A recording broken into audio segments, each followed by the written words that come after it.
first grade and kindergarten. For Bible Today, we're going to watch another YouTube version of Saul, becoming Paul, learning to trust in Jesus. So again, notice how each story tells it a little bit differently, and there are different things you can notice in each one of them. God left a lot of things in the Bible open for us to find our own meaning in it. And so sometimes it helps us find our own meaning, excuse me, when we see how other people have found their meaning in it. When you read the Bible, there's a guy that really stands out, a man named Paul. Paul was a missionary who wrote the books of Romans, Galatians, and many others in the Bible. But what's really incredible is Paul's story before he became a follower of Jesus. He was a very different person. His name wasn't even Paul. It was Saul, and he hated anyone who followed Jesus. Saul tried to do what was right by following the old laws, but he believed anyone who followed Jesus was wrong. So he chased down Christians and captured them. One day, Saul was given permission to go to a town called Damascus and arrest any followers of Jesus that he found there. But an incredible event happened on the road to Damascus. As Saul got closer to the city, a bright light shone from heaven, blinding him. He dropped to the ground and heard a loud voice coming from the sky. Saul, Saul, why are you out to get me? Who are you? I am Jesus, the one you think is wrong. Get up and go to the city. Then you will be told what you need to do next. Saul got up from the ground, but he was blind. He couldn't see anything. He was led to Damascus by his men, but for 3 full days, he was blind and didn't eat or drink anything. Now in that city, there was a man who followed Jesus. His name was Ananias. He also heard the voice of Jesus. Ananias, go to the house where Saul is. Place your hands on him, so he will be able to see again. Ananias was scared because he knew Saul had a bad reputation. He knew Saul hated Christians like him, but the Lord said, Go. Saul is the man I have chosen to share my good news. So Ananias went to the house where Saul was staying. He put his hands on him and prayed for God to restore Saul's sight. Immediately, Saul could see again. He quickly chose to follow Jesus, got baptized, and regained his strength with some food. Saul stayed in that city and began to share God's good news with everyone. People knew he was the man who used to hate God and Christians, but they saw that now he was different. God had transformed him. He was no longer the Saul that didn't believe in Jesus. Now he was Paul, who spent the rest of his life serving God.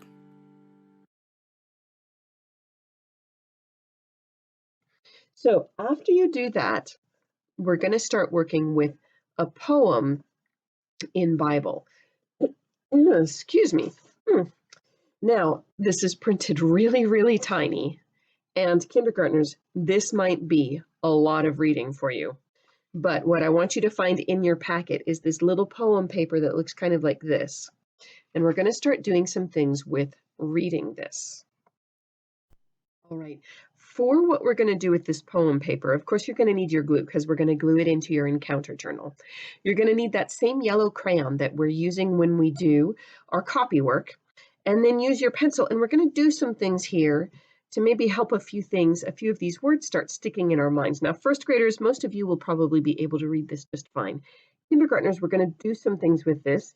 And with all of it, we want to get to where we almost have this poem memorized. All right, guys, you can choose where you're going to put it. It can go on the next empty page, or I happen to have enough space here on my page where I did Proverbs 3:5, trust in the Lord with all your heart and lean not on your own understanding. I have enough space to put it right there. So this is where I'm going to glue mine in. And then we're going to do a few things. First of all, with your yellow crayon, I'm going to see if I can come closer because this is so tiny. Make it a little easier for you to see. So the first thing we're going to do is look for the word you. You starts with yellow yarn, so we're coloring it yellow. So this word comes up in this poem a lot. There's the first you. I trust you, Lord, for you don't change and never ever will. Do you see? And we wrote that in our copywork a couple of times. You help me trust when I'm afraid and when I'm sad or ill. When I trust you, my friends will see that they can trust you too. They'll also trust the things I say as well as things I do. Kindergartners, we've read that word I a couple of times. You're my best friend, so you'll help me to be there for my friends. Boys and girls, do you see how this poem is talking about how trusting God helps us to be more trustworthy? When they can trust the things I say, our friendship never ends. Now, boys and girls, the other important thing we have been talking about has been trust. So now go ahead and get your pencil, and we're going to circle all of the places where it says trust. Now, this can be a little tricky, right? Because it's so tiny, but we're going to go ahead and work on it. I trust you, Lord, for you don't change and never, ever will. You help me trust. Do you see that second trust there to circle? When I'm afraid and when I'm sad or ill. Now let's go to the second verse, this second set of lines. When I trust, in kindergartners, this might be a bit of a challenge, but you guys work at keeping up with me. When I trust you, my friends will see that they can trust you too. They'll also trust the things I say as well as things I do. You're my best friend. Is that true for you, that God is your best friend? That's a great thing when that is true. So you'll help me to be there for my friends when they can trust the things I say. Our friendship never ends. All right, boys and girls, we're going to do some rereading with this later on, but that's all that we're doing for it today.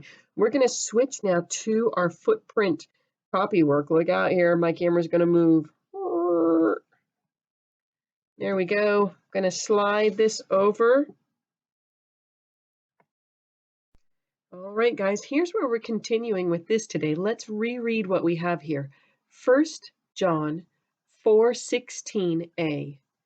We have come to, now kindergartners, this is one that we've taken a look at this year. We have come to, and that's the end of the word. Now that's not the number 2, right? That's we're going to somewhere. We put in a little star to hold our place. We have come to know. Now, know is a funny word. This is one that they used to pronounce with a KN consonant blend at the beginning, kn, and say, no. We don't say that K anymore, but it's still there in the spelling of the word. We have come to know 3 more words, but it's going to repeat some. Here's and again. We wrote that in our other copywork, kindergartners, so you guys should know that one, or at least be a little familiar with it. We've come to know and to trust. So there's that to again with a star afterward. That's the ending, and we're going to hold a space between that word and trust, just like we circled so many times in that poem. Trust.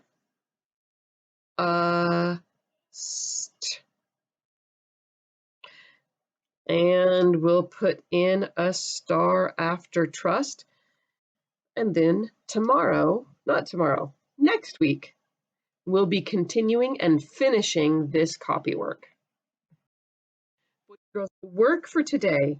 Again, you don't have to send me a picture of this. The next time you send me a picture of this, we're going to have so much of it done.